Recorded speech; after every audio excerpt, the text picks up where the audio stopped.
Excuse me, I'll pay for information about what happened to BAIN. Please, I'll pay you.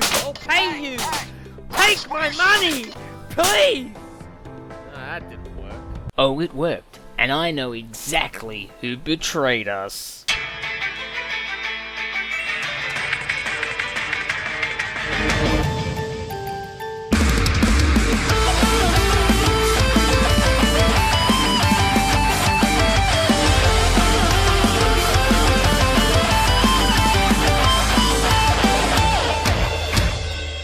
Hello, Internet! Welcome to BAIN Theory, where I'm unleashing my inner MatPat to try and unravel the mystery surrounding the disappearance of our beloved criminal overlord. BAIN. If you aren't caught up on your Payday lore and you don't want to be spoiled on the actual plot progression, yes, you heard that right, there is a plot and it has been progressed. Take a brief moment to go play a few of the new heists added into the game. Mainly, Alaskan Deal, Reservoir Dogs, and Brooklyn Bank, in that order. Then come back and continue this video. Okay, you're still here and you haven't done any of that? Let me give you the rundown. During last year's Crime Fest, which was called the Lock and Load event, and if you can't guess from the name, it featured Locke, we are sent to Alaska to help oversee a weapons deal between him and the Butcher, and wants the extra muscle to ensure that everything goes smoothly. But when we arrive, however, Locke apologizes and we learn that he has betrayed us. We then escape into international waters on the Mere Swine cargo ship? Really? They went with that name? I guess it's more entertaining than... This is Moretta. With Locke gone, BAIN has a new job for us out in California as we're heading back, helping out the Cabot family. Reservoir Dogs heist. Much like the movie, the heist actually starts on the second day. We learned that at the end of day 1 from a staticky message from BAIN. Okay, gang, no time for backslapping. Get out of there, AS... something... Guys, shit. In trouble. Location is compromised. Gotta get you guys out of there. This is what I was afraid of. They're coming for me. I'm so close to finding... Not much time. Don't hear me. This is crazy, but you need to trust Locke. He is our side, and whatever you do, you need to get to Brooklyn. Locke knows. Fuck you. Locke, help you find. Be careful. That's it. That's the last time we hear from BAIN.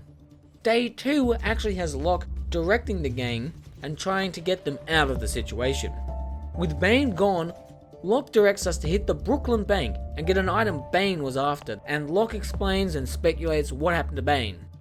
Now that you're all caught up, we can start dissecting the audio files, microsites, and figure out who it was that betrayed BAIN and the Payday gang. Yes, fellow heisters, we have ourselves another rat. Or maybe this time I should say, we have a Miss Wine. Stop it. Get some help. In order to figure out who has betrayed us, we first have to sort through all the information available to us. The best place to start would be a list of every possible suspect. And I've compiled a list of every name I could possibly find, and I split it into a few key groups. Heisters, contractors, accomplices, the cops, gangs, weapon mentions, and unknown. Our first clue comes from this audio line from Locke. Look, I know you got little incentive to trust me after Alaska, but sending you there was the only credible ruse we had time for to get you out of DC. People BAIN used to think could be trusted were listening, and now he's gone. We knew something was going to happen, but not when or what. From this, we learned that whoever we are looking for had to be both trusted by BAIN and listening in during the Alaskan deal. This means our traitor is part of one of these 3 groups, and let's be fair, it would be pretty disappointing to learn that Janet Smalls from IT captured BAIN. We can reinforce this fact from these lines from Matt Roscoe from the Safe House. Any one of you could be a traitor, you know. Have you considered that? As well as these lines from Hoxton's Prison Nightmare. That's Prison Nightmare playing as Hoxton. I could see how that's confusing. My brother has powerful friends. You got Hector, but someone else is also lying to you. However, we have to also learn who carried out the attack on BAIN as it is highly unlikely that one person from this list was able to carry out the assault themselves. There are quite a lot of gangs mentioned and fought throughout Payday: the Cobras, the Mendozas, the Sinalones, the Overkill MC, the Hondurans, Sousa's Cartel, and a bunch of different random Russian mafia and syndicates. But the most interesting one is this one that was added recently: Kino Kowado, or its closest English translation, Beyond Yesterday. Its first mention originates only back in December of last year from the FBI file site, in 3 unique emails. An email address called Hanging Gardens at Beyond Yesterday sent this cryptic email reading: "He has plundered your seas, ravaged your coasts, burned your towns, and destroyed the lives of your people. Mr. Garrett, what is stopping your nemesis worth to you?" The email header and the bulk of the message are all lines from the Declaration of Independence, and the sender is obviously talking about BAIN, Garrett's nemesis.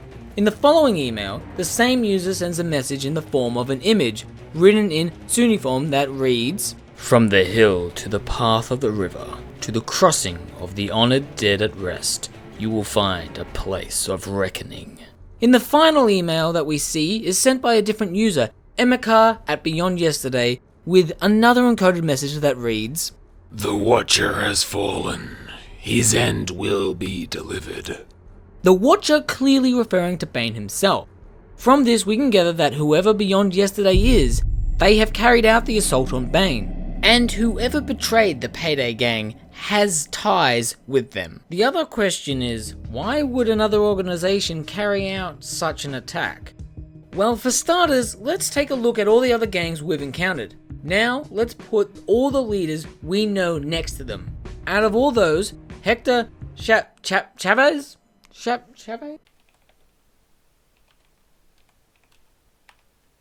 Chavez, the Commissar, and Ernesto Souza have all been killed by our hands. 4 leaders, 5 if you want to count the biker boss from the Overkill MC. Now, imagine another group witnessing this. It's easy to see why you'd feel nervous and want to do something before the Payday gang comes after your organization. We also get this line from Locke at the end of Reservoir Dogs Day 2. Not long ago, BAIN got new information about this Holy Grail dingus he's after. He wouldn't tell me what, something about not believing him, but said others are now wanting it too. So we also learned that this group was also after the same Holy Grail BAIN was after, and that he just got new information on it. A perfect motive for kidnapping BAIN. But if BAIN knew he was going to be attacked, couldn't we have just defended him? We saved the safe house hundreds of times from the police invasions. Surely we could fight off another criminal organization. Well, these lines from Locke at the start of Day 2 of Reservoir Dogs shine some light on this. Look, I know you got little incentive to trust me after Alaska, but sending you there was the only credible ruse we had time for to get you out of DC. BAIN said it could happen, but I didn't believe him. Good thing I got you out of Washington, eh? Can't believe they managed to pull it off. Never really thought BAIN could be that vulnerable. This reveals that whilst this group needs to kidnap BAIN for the information he has on the Holy Grail, they would have no issues taking on and eliminating the 21 Heisters. This leads us to believe that Beyond Yesterday is actually a larger organization than CrimeNet. And in all honesty, CrimeNet isn't really that large. Being based in Washington DC, the Federal Bureau of Intervention, or the FBI, has been tasked with taking us down for many years. First with the implementation of cloakers in January 2014. Having dealt with these paramilitary units, we earned the rights to call ourselves infamous.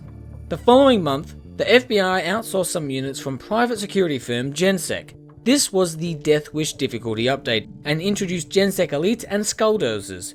Now, fast forward to the Infamy 2.0 update in March of 2015. But while dipping your toes in the first levels of Infamy is impressive, they are just that, the first. Good enough for a spot on some East Coast news network for a while, or to be posted on the FBI's most wanted bulletins. But for true infamy, to have your name and deeds live forever, you must go further, go beyond, be more. We learned that everything up until this point is good enough for a spot on some East Coast news network. From this we can assume that Infamy 5 to 25 is our influence spreading across the country. Then comes the introduction of Solomon Garrett in September of 2015, and his critically acclaimed Captain Neville Winters. Heading the Payday task force from the FBI, his sole job is to investigate and bring down BAIN and CrimeNet. As CrimeNet becomes more powerful and starts showing signs of operating outside of Washington DC, going to Florida, Russia, Las Vegas, California, the issue of containing the Payday gang is beyond the FBI. This is where the Department of Homeland Surveillance, or the DHS, comes into play, a nice little spin on the real-life Department of Homeland Security.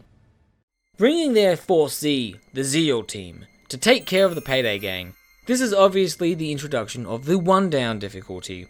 And of course, the ZEAL team shows that they can't stop us, but this begs the question, if these guys are taking care of the entire country, it's in their name, don't forget, then why have they only shown up now? The answer's quite simple, really. We are not the biggest threat to the country. Beyond Yesterday is. But hey, that's just a theory, a BAIN theory. Thanks for watching.